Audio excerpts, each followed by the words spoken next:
శేఖర్ గారు ఏంటి సడన్గా ఇక్కడ కనిపించారు? మొత్తం బెట్టింగ్ యాప్స్ చేస్తున్న వాళ్ళందరిపైన కేసు పెట్టడానికి వచ్చారా, లేకపోతే మీరు వాళ్ళకి సపోర్ట్ చేయడానికి వచ్చారా?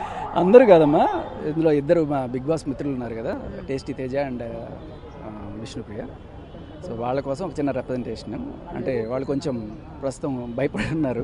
కానీ శేఖర్ భాష అనగానే ఎవరైనా తప్పు చేస్తే ఫ్రెండ్ అయినా సరే వాళ్ళని ఎదిరించే తత్వం ఉంది కదా, మరి వీళ్ళు ఫ్రెండ్స్ అయినప్పటికీ తప్పు చేశారు కాబట్టి మరి మీరు వాళ్ళని ఎందుకు రిప్రజెంట్ చేస్తున్నారు? తప్పు వేరు, పొరపాటు వేరు. వీళ్ళు చేసింది పొరపాటు. అది కూడా లీగల్ ఇది చేశారా ఇల్లీగల్ చేశారా కూడా మనకి ఇంకా తెలియదు. ఒకసారి అది చాలామందికి అంటే మనకి ఇవాళ సొసైటీ అందరికీ తెలియాలి. ఇది ఏదో డబ్బులు వస్తాయి కదని రకరకాలు ప్రమోట్ చేస్తుంటాం. కానీ బెట్టింగ్ యాప్స్ని ప్రమోట్ చేయడం అనేది ఎంత ప్రమాదకారి అనేది, అంటే లీగల్ కాబట్టి ప్రమోట్ చేసుకోవచ్చు, ఇల్లీగల్ కాబట్టి ప్రమోట్ చేయకూడదు అనేది కాకుండా ఇల్లీగల్ చేసినా చచ్చిపోయేవాళ్ళు ఉంటారు, ఇల్లీగల్ చేసినా పోయేవాళ్ళు ఉంటారు. బట్ ఏదైనా వీ హ్యావ్ డిసైడెడ్, ఇంకా అంటే బిగ్ బాస్లో అందరూ కూడా ఏకగ్రీవంగా ఇక్కడ నుంచి అంటే చేయొద్దు అనేది, లీగల్ అయినా ఇల్లీగల్ అయినా చేయకూడదు అనేది డిసైడ్ అయ్యారు. బట్ ఇది ఎప్పుడుదో వీళ్ళకి సంబంధం, నాకు తెలిసి ఒక 2 ఏళ్ల క్రితం సంగతి. అది కూడా లీగల్దేనే అని అనుకుంటున్నాను నేను. సో వాళ్ళకి కూడా గుర్తులేదు ఎందుకు పెట్టారో ఏంటో, వాళ్ళకి కూడా అయోమయమైన పరిస్థితిలో ఉంది, వెతుక్కుంటున్నారు. బట్ వాళ్ళు మీ హెల్ప్ కోరారా, లేకపోతే మీరుగా వచ్చారా? ఫస్ట్ ఇది న్యూస్ ఎక్కడో చిన్న స్క్రోలింగ్ రాగానే ఏంట్రా మన వాళ్ళ పేర్లు వస్తున్నాయని చెప్పి నేను ఇమీడియట్గా వాళ్ళకి ఫోన్ చేశాను. చేసి ఏంటి అంటే నాకేం తెలియదు. పాపం విష్ణుప్రియకి అయితే మరీ అమాయకత్వానికి ఏం తెలియదు. నా మీద టీవీ వాళ్ళు ఇష్టం వచ్చినట్టు ఏవో వేస్తున్నారు, నేను వాళ్ళ మీద అంత కేసు పెడతాను.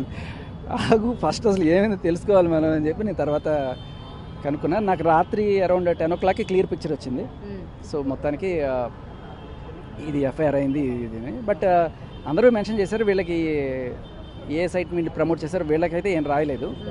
అండ్ సార్ మీరు అన్నారు కదా వీళ్ళు ఎప్పుడో ప్రమోట్ చేసింది తెలిసి తెలియక చేశారు, అండ్ ముఖ్యంగా బిగ్ బాస్ వాళ్ళు అని చెప్పి మీరు ఇక్కడ మెన్షన్ చేస్తున్నారు. మరి రిమైనింగ్ వాళ్ళు కూడా మేము ఎప్పుడో 1 నెల క్రితం చేసినవి ఇప్పుడు మేము ఆ వీడియోస్ తీసేస్తాం, సారీ చెప్తున్నాం అని కూడా చెప్తూ ఉన్నారు.